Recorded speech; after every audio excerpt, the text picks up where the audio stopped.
Okay, we're given the function f of x equals 2x minus 1 when the x values are less than or equal to 1, and 3x squared plus 4 when the x values are greater than 1. In this function, they want us to find the following: f of 2, f of negative 3, and f of 1. So on number A, it says find f of 2. So what you want to do is you want to go look at this number right here. So 2, and we want to compare it to the inequality. Well, is 2 less than or equal to 1? No, so I'm not going to use the first function rule. Is 2 greater than 1? Yes, so I'm going to use this rule right here. So I'm going to use the rule of 3x squared plus 4. And since I'm evaluating, I'm going to plug in a 2 for x. Okay, we're going to use order of operations, so you do the exponents first. So 2 squared is 4.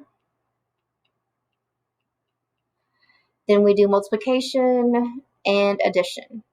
3 times 4 is 12.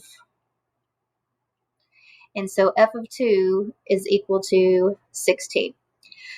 B, it says find f of negative 3.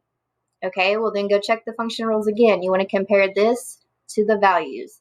Is negative 3 less than or equal to 1? Yes. So we want to use this function rule right here because negative 3 is less than 1. So again, we're evaluating, so you plug the numbers in. Order of operations, we're going to have negative 6 minus 1, and so f of negative 3 is negative 7. Okay, this last one, it says find f of 1. Okay, well, we have to go look at it. F of 1 is equal to 1. So we're going to again use this first rule, 2x minus 1. So I'm going to plug 1 in for x and evaluate it, and so f of 1 equals 1. Okay, a second example. This piecewise function is divided into 3 parts. X plus 7 when the x values are less than 0. The y value is 5 when the x values are less than or equal to 0 but less than 2. And x squared minus 4 when the x values are greater than 2.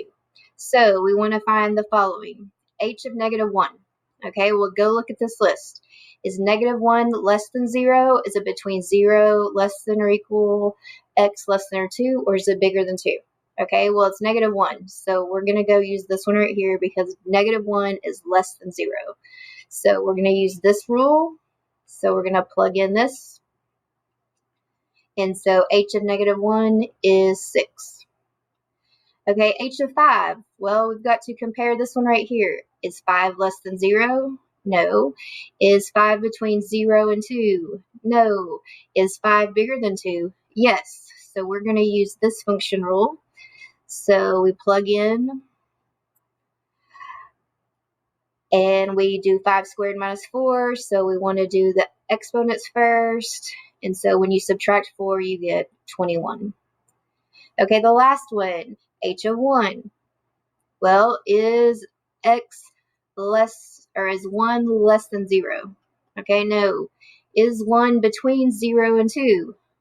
Yes. Okay, so on this one, it tells us the y value is 5, so there's nothing to find right here. There's nothing to work out. It's just saying when the x value is 1, the y value is 5.